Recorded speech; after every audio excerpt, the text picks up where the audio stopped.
Students, today we start the class 9 biology chapter first. The chapter name is improvements in the food resources. I give the video, 7th video. In this video I discuss the poultry farming. Poultry farming या मुर्गी पालन से कहते हैं, क्योंकि आज के समय में मीट और एग्स का बहुत ही डिमांड है। इस मीट और जो होता है एग्स के डिमांड की आवश्यकता की पूर्ति के लिए अनेक साइंटिफिक मेथड यूज किए जाते हैं, जिनका डिस्कस हम इस पॉइंट में करते हैं। तो इसमें जो है पोल्ट्री फार्मिंग, तो in this process the proper managements of the poultry include the improvements methods hatching, rearing, housing, repair, sanitation, prevention from the disease and sound making arrangement।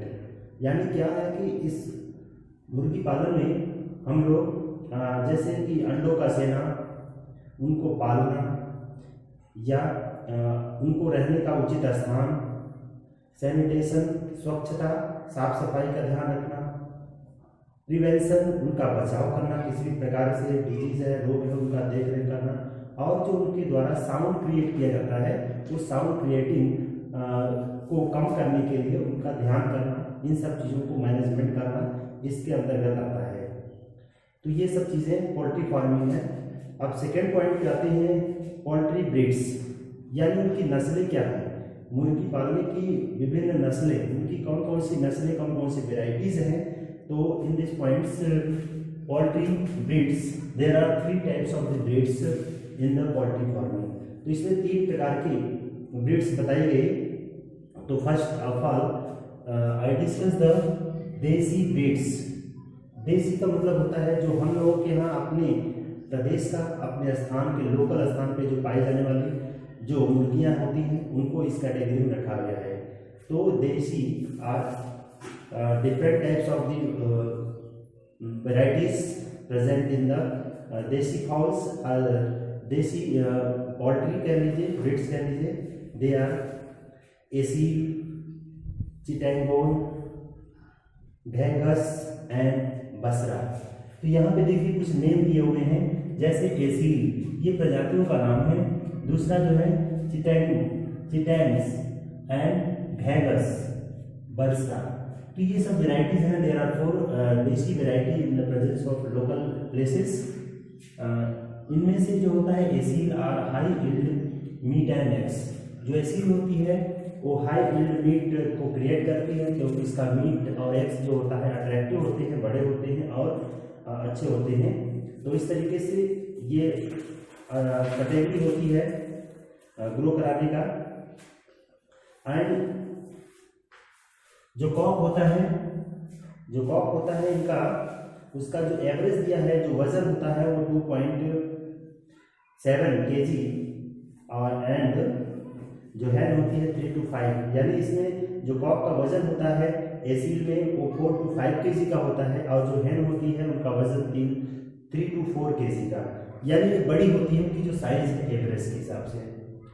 Now we discuss the exotic breed. Second जो part है वो exotic breed होती है। Exotic का मतलब होता है विदेशी नस्लें, फॉरेन ब्रीड्स, मतलब जो अपने यहाँ का नहीं बल्कि दूसरे लोकल प्लेसेस, बाहरी जो कैरेक्टर्स होते हैं बाहर के, जो हैन और कॉक की वेराइटीज होती हैं उन्हें एक्सोटिक कहा जाता है, यानी विदेशी नस्लें।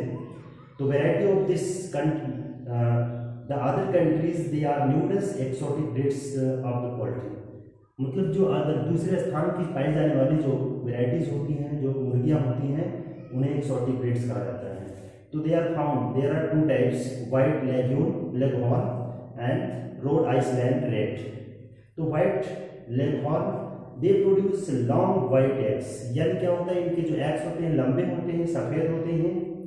और लेगहॉर्न स्मॉल बॉडी साइज, इनकी जो बॉडी साइज होती है 2.7 kg हैन, मतलब ये कॉक की जो साइज होती है 2.7 kg का, और जो हैन की जो वजन होता है वो 2 kg का होता है। तो इस तरीके से ये अलग अलग इनकी वेराइटीज होती है जो लेगहॉर्न होती है। दूसरा जो होती है रोड आइसलैंड रेड। दूसरा जो होता है रोड आइसलैंड रेड, ये जो होती है मुख्य रूप से आइसलैंड में पाई जाने वाली ये डेवलप होती है आइसलैंड इन यूएसए, यानी जो अमेरिका होता है, यूनाइटेड स्टेट ऑफ अमेरिका, वहाँ की ये वैरायटी होती है। It is a very good eggs layer and also meat yielding, मतलब ये अधिक से अधिक एग्स का प्रोडक्शन करती हैं और मीट देती हैं। एंड सम एक्सोटिक ब्रीड्स, इसके अलावा बताया गया some exotic breeds just like black Minorca and other is Plymouth and light Sussex. ये अदर फॉरेन ब्रीड्स होती हैं जो फॉरेन प्लेस पे पाई जाती हैं। Now we discuss the cross breed. Cross breed in this point is crossing between the both hen and cock. Good variety selected and cross to breeding cross breeding करा करके उनके बीच जो है प्रोडक्शन करते हैं, जिससे अच्छी क्वालिटी, यानी अच्छी क्वालिटी का hen हो, अच्छी क्वालिटी की ये कॉक होती है। तो हेन और कॉक के बीच में जो क्रॉस कराते हैं तो इससे कुछ नया कैरेक्टर्स आता है।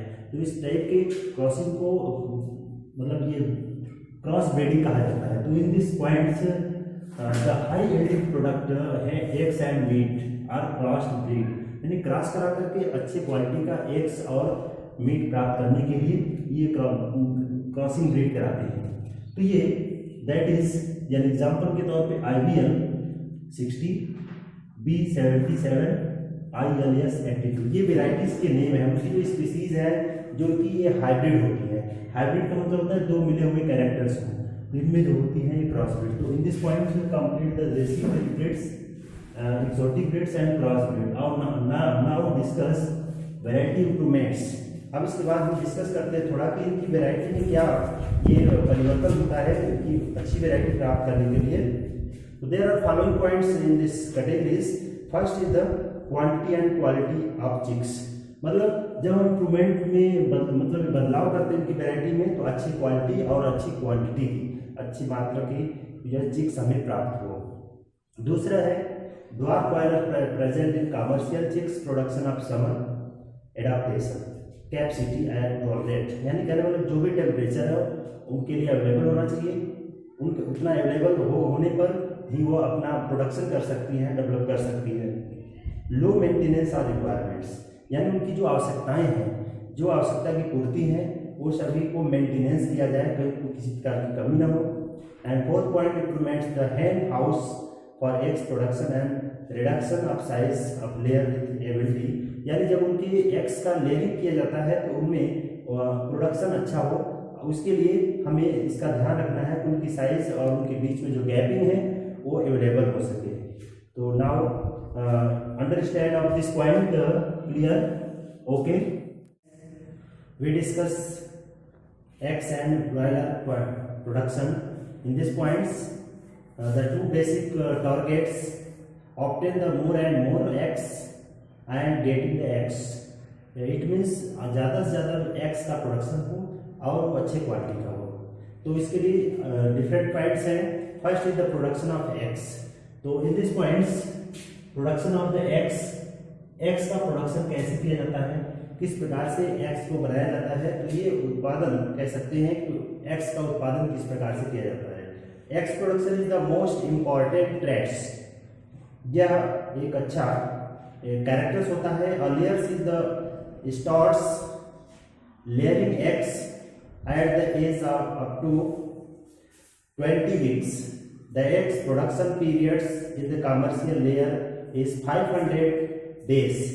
यानी कहने का मतलब यह है कि जो भी एग्स प्रोडक्शन होता है उसका जो एज होता है लगभग बताया गया कि 20 वीक्स में ये प्रिपेयर होना शुरू हो जाता है एंड 500 डेज तक ये पीरियड चलता रहता है। Improve the quality and chickens with the respect to the quality and quantity of the eggs. अच्छी क्वालिटी अच्छी क्वांटिटी की एग्स या चिकन प्राप्त करने के लिए हमें उसकी क्वालिटी में परिवर्तन करना बहुत ही जरूरी होता है। तो ये production of eggs. And second points production of the broilers, it means proper care and available of the nutrition material in the form of many eggs and broilers. Chicken fries up to 6 to 7 weeks in the poultry farm. किसी भी poultry farm में 6 से 7 weeks के अंदर जो उनको उत्पन्न किया जाता है, यानी कम से कम समय में अधिक से अधिक प्रोडक्शन हो। उनका जो टाइम दिया है 6 to 7 वीक्स में वो तैयार होती हैं। They grow up to the weight, उनका जो वजन होता है वो 700 ग्राम से लेकर 1.5 kg तक 1.5 kg इन दिस पीरियड, मतलब उनका वजन बढ़ता है। कैसे बढ़ता है? They are fed with the vitamin supplementary feed for the good growth rate, यानी उनको क्या होता है कि विटामिन युक्त न्यूट्रिशन मटेरियल अवेलेबल कराया जाता है, दिया जाता है, प्रॉपर उनकी केयरिंग की जाती है, और जब उनकी आवश्यकता की पूर्ति होती है तो ऑलरेडी उनकी जो ग्रोथ है, उनकी जो दर है बढ़ने की, वो बढ़ती है। बेटर फीड एंड एफिशिएंट, मतलब पर्याप्त उनको न्यूट्रिशन मटेरियल दिया जाता है ताकि वो कम समय में अधिक ग्रोथ करें, और जब अधिक ग्रोथ करेंगी, अगर उनकी बॉडी हेल्थी होगी तो एग्स जो होगा वो अच्छा होगा, अच्छी क्वालिटी का होगा। तो in this points the good eggs production of broiler methods. Now we discuss the poultry cares. Poultry care means there are different types of diseases and their nutritional materials and different housing centers and feeds। कहने का मतलब उनका उचित देख रेख करना, जहाँ वो रहते हैं उनकी साफ सफाई करना, उनको उचित भोजन देना, और ये डिफरेंट टाइप की ये पॉइंट्स हैं। तो फर्स्ट पॉइंट्स यहाँ पे दिया है हाउसिंग सेंटर्स, यानी पोल्ट्री केयर, उनका देख रेख करना, उनका नियंत्रण करना। हाउसिंग आवास, घर में रहना, सेल्टर छाया प्रदान करना, और फीड्स उनको उचित भोजन देना। तो in this points both layers and broiler breeds required to the different types. इसमें क्या होती है, दोनों टाइप की आती हैं, एक तो लेयरिंग और दूसरा ब्रॉयलर ब्रीड्स। तो in this points care for the layer, यानी हम लोग क्या करते हैं, जब लेयरिंग करते हैं एग्स को सेने के लिए, उसका लेयर बनाते हैं, उनकी तहें बनाते हैं, तो यहाँ पे क्या ध्यान रखना चाहिए, ग्रोइंग। तो इसमें जो है 2 पॉइंट्स है, growing periods and layering periods. Growing period it means the different types of the growing period. Growing period, this phase of the life of quality of the growing period, during this period chickens are called the growers, यानी जिस period में chicken जो है develop करते रहते हैं, born से लेकर के बड़े होते रहते हैं, धीरे धीरे डेवलप करते रहते हैं, तो ऐसे पीरियड को, ऐसे टाइम को ग्रोइंग पीरियड और ग्रोवर्स कहा जाता है। और दूसरा होता है लेयरिंग पीरियड, जब उनका लेयर बनाया जाता है तो उनकी देखभाल की जाती है। This period from the sexual maturity till the ends of eggs laying to the called layering period, यानी जब वो यंग हो जाते हैं और वो एग्स बनाने के लिए सेक्सुअल मेच्योरिटी यानी सेक्सुअल रिप्रोडक्शन कर सकते हैं, तो उस पीरियड में वो एबल होते हैं लेयरिंग पीरियड। तो sexual maturity till the ends of eggs layering called the layering period, and chickens are known as layers, और ऐसे चिकन को लेयर कहा जाता है जब वो प्रिपेयर हो जाते हैं for sexual reproduction form of the eggs. तो ये होता है layering period. Now we discuss the care for the broiler, यानी जो न्यूट्रिशन मटेरियल दे करके उनको अच्छे तरीके से उनका प्रॉपर केयर करके प्रोडक्शन करते हैं, उनकी देखभाल कैसे होती है। हाउसिंग, हाउसिंग का मतलब यहाँ पे रहने का स्थान हो, उचित स्थान हो, ताकि उन्हें किसी प्रकार कोई प्रॉब्लम ना हो। न्यूट्रिशनल, न्यूट्रिशन का मतलब प्रॉपर फूड मटेरियल उनको अवेलेबल कराया जाए। एंड इन्वायरमेंटल, इन्वायरमेंटल में उनको अच्छा माहौल रहे ताकि उसमें वो किसी प्रकार का कोई इन्वायरमेंटल इफेक्ट ना हो। ये बहुत जरूरी होता है उनकी प्रॉपर केयरिंग करने के लिए, चिक के प्रोडक्शन को बढ़ाने के लिए, और different types of the layers. And now discuss the last point is the disease of the poultry, मतलब क्या होता है, मुर्गी पालन से अनेक प्रकार के रोग भी होते हैं, रोग को दूर करना, उनके देख रेख करना, और अगर उनका ट्रीटमेंट होता है तभी उसमें अच्छा मीट एंड एग्स का फॉर्मेशन हो सकता है। There are different types of the diseases. First is the viruses, virus के अकॉर्डिंग बहुत से डिजीज होते हैं, जैसे फ्लू है, जैसे बर्ड फ्लू, और डर्मिटिस, स्किन से रिलेटेड अनेक प्रकार के डिजीज हो जाते हैं। फाउल पॉक्स, ये फाउल पॉक्स डिजीज होता है जो कि चेचक के रूप में माना जाता है।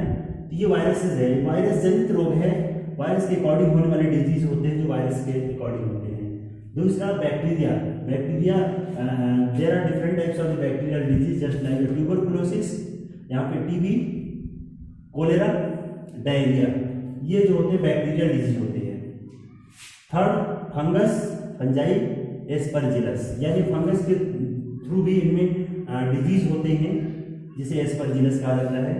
एंड लास्ट एनिमल पैरासाइट, मतलब दूसरे एनिमल जब ऐसे चिक के ऊपर ये इंसेक्ट इन्फेक्ट होते हैं तो ये पैरासाइट होते हैं, जस्ट लाइक वर्म्स जो कीड़े होते हैं, माइट्स जो ये चपटे कीड़े होते हैं। तो इस तरीके से ये बहुत से होते हैं।